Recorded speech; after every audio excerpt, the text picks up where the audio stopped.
అనగనగనగా ఒక 4 ఏళ్ల చిన్న బాబుకి అమ్మ ఎప్పుడూ చందమామ చూపించి అన్నం తినిపిస్తూ ఉండేది సాయంత్రం వేళలో. అలా ఆ చిన్నోడికి చందమామ అంటే అమితమైన ఇష్టం పెరిగిపోయింది. అమ్మ, నాకు ఆ చందమామ దగ్గరికి వెళ్ళాలనుంది. ఈ సండే వెళ్దామా కార్‌లో అన్నాడు. అప్పుడు అమ్మ, "ఆ! ఆ!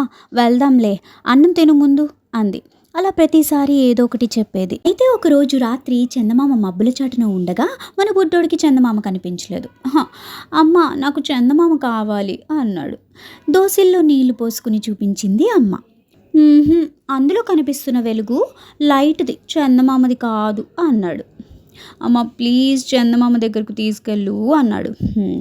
అమ్మ అప్పుడు బాబుని దగ్గరగా తీసుకుని, "అది కాదు నాన్న, చందమామ దగ్గరకు వెళ్ళాలి అంటే నువ్వు బాగా చదువుకుని ఆస్ట్రోనాట్ అయితే అప్పుడు చందమామ దగ్గరికి రాకెట్లో వెళ్ళొచ్చు, ఓకేనా" అంది అమ్మ.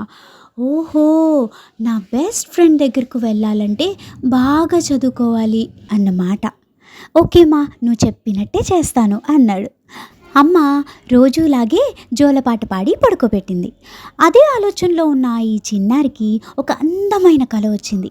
ఆ డ్రీమ్‌లో తను ఒక కలర్‌ఫుల్ టాయ్ రాకెట్‌లో కూర్చుని షైనింగ్ హెల్మెట్ పెట్టుకుని జుయ్ జుయ్ అంటూ మూన్ దగ్గరకు చేరుకున్నాడు. మూన్ చాలా అందంగా తనని వెల్కమ్ చేసింది. ఇద్దరూ తెల్లని మబ్బులలో హైడ్ అండ్ సీక్ ఆడుకున్నారు. నక్షత్రాలలో డాన్స్ చేసి ఎంతో సరదాగా గడిపారు. "మూన్, నేను నీ దగ్గరికి వచ్చాను కదా, నవ్ ఇట్స్ యువర్ టర్న్. రా నాతో ఎర్త్ మీదకి వెళ్దాం, నీకు బోల్డ్ అని చూపిస్తాను" అని మూన్ని రాకెట్ మీద ఎక్కించుకుని తీసుకెళ్ళాడు. వాళ్ళిద్దరూ ప్లే జోన్లో ఆడుకుని బోల్డ్ అని వాటర్ రైడ్స్ ఎక్కి ఐస్ క్రీమ్ తిని పానీపూరితో సెల్ఫీ దిగి ఫుల్గా ఎంజాయ్ చేశారు. "ఓకే ఫ్రెండ్, నేను వెళ్ళే టైం అయింది" అని మూన్ చెప్పగా, "హే ఆగు" అని లేచేసరికి అమ్మ ఉంటుంది. "ఏమైంది నానా" అని అడగగా హ్యాపీగా ఒక స్మైల్ ఇచ్చి జరిగిందంతా చెప్తాడు.